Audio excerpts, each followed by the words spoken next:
method acting, so... Yeah, not too forced. Yeah, no, that was natural. Hello, Tim. Hi. Nick. Ben? Brolly. Anything you want to talk about, Tim? Maybe we need to be using the middle name Joel for this. Yeah. We definitely do. Okay. Let's start again, eh? No, you want to go on? Absolutely no. Oh. No, it's the conflict I like. Okay. All right. So just having a chat at the bus stop here. When did the initial idea for Tweeders come to you?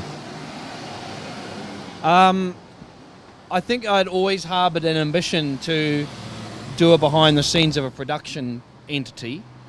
The only problem was, I think there's a lot of concepts out there that are based in the workplace. Obviously a favourite of all of ours here, The Office, but also recently with SBS's Swift and Shift Couriers. It's all based in the workplace and it's the interrelationships of people. So I thought in a production company that might just be a little bit boring unless we tweak it with a variable.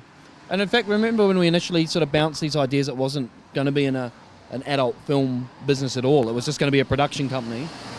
But the backdrop, I think, in itself is where you can form a palette for the humour. Using non-actors, I think that's the key for two reasons. Number one, if you're watching people who don't have a profile whereby you know their names, then people are guessing. I mean, Ricky Gervais used that in The Office, again, perfect example, that they didn't cast anyone well-known. So you wonder if it's true or not. And the second element to that is people who haven't acted do have that raw sensibility about them in the sense that they react to everything instinctively, whereas a lot of actors are sort of predisposed to act or react in a certain way. And that was one thing, I repeat, I have a very low tolerance for anything that's not real. And I think that is the key to acting in something like this. So Tim, what sets this apart from the other mockumentaries, which is a very popular genre, especially over the past 5 years? Well, I mean, as Nick was saying, you just said call me Tim again, but that's cool. Do you want to go again? Or? The whole thing's going to be Tim. Keep going. I think the question was good. I'll do the question again, yeah. So Joel, what sets this apart from the other mockumentary style comedies we've seen, especially in the past 5 years? Well, it's there are a lot of things that are quite similar, but I think with this one, it's the understatedness of it. Similar, well, I guess which is quite similar, but because we've gone with an adult production company concept, it would be very easy to go down the route of being quite sort of crass and brick in the face kind of humor, whereas this doesn't.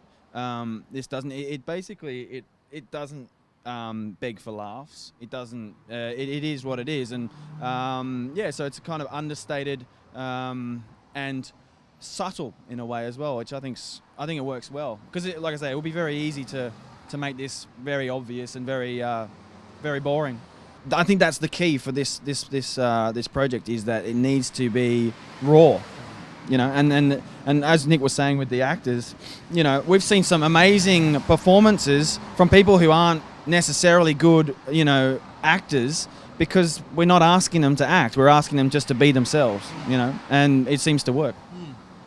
And I think with this type of subject matter as well, it would be very easy to go down the smutty, dirty line. But I mean, I think from the outset, we all knew that there was nothing clever in that, and then we had to actually engage an audience on more than one level. I think we're all pretty sympathetic to the fact that a really good idea for the process of development to eventually getting on screen goes through so many cuts and drafts and rewrites that it very, very, very rarely resembles what the initial intention is. So, but I do think, I mean, Tim's right, we deliberately, well, you guys know this, the scripting was very, very bare because I wanted it to be very realistic. We didn't shoot multiple takes, I don't think, on any of the pilot, but the idea was to make it real. And I think the comments that have been received from all and sundry about it is that it's very difficult at points to know if this is true or not, which I think is the ultimate compliment when you're making a mockumentary. Where do you see your character going in further development of the series? I mean, we've only really seen the genesis of your character so far alongside mine as partnership running this company, but where do you see maybe your relationship with myself going, or you as an actor considering the character? I hadn't really given it my thought. Good question, though, isn't it? Yeah, it's a great question. You like the word genesis, didn't you? Yeah, I like the word. I like how you use the word genesis there. Basically, just to let you know how we roll, Nick gives us the scripts. about 5 minutes before 4. start rolling. So to ask me what's going to happen at the end of the season is kind of, it's a little bit redundant because basically I didn't even know we were doing this interview today. Did you? Oh my God, the camera. Point that most of the scripts are sent out with the call sheet well in advance. It's just that some of my actors choose to read the script 5 minutes before we start shooting, but it's all about plugging into what makes things work. And for Tim and but like yourself, I guess the least preparation that you give it is the better it is for me, because I can tell immediately when a script has been overlearnt because you just can't undo it.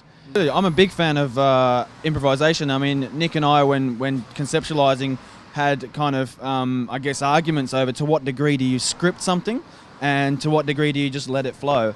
And I guess with Tweeders, to a large extent, it has been much further down the improvisation end of the spectrum, because I think, when you've got a script and you're learning it, then as you know, as an actor, it's very hard to make those words real and natural because they're not your words. Whereas if you're given sort of bullet points of this is what you need to achieve in this scene, and and as long as you achieve those bullet points, then you're given the free roam to do that within your own voice, kind of thing. So I think it's great.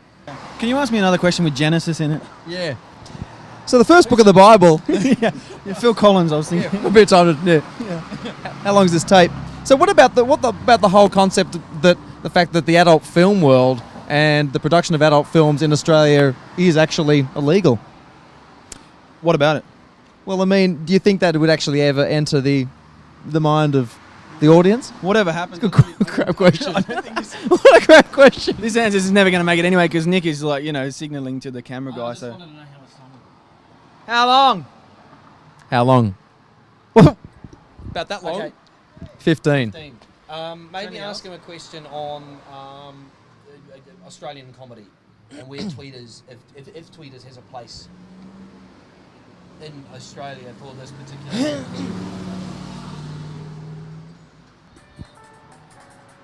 Take it. Don't know who it is. Have you got a new phone? I'm on Works. So, Joel, in the current climate of Australian comedy on television, where do you see Tweeders fitting in, if at all? Well, the question is, will it fit in? I mean, I have to say, like, I'm English, so I come from a background. Yeah, England. I come from England, right? So, England is a country that is steeped in very rich and very good comedy, as far as I'm concerned, and I just can't see that happening in Australia for some reason. And I think that a lot of Australian comedy is just not very funny.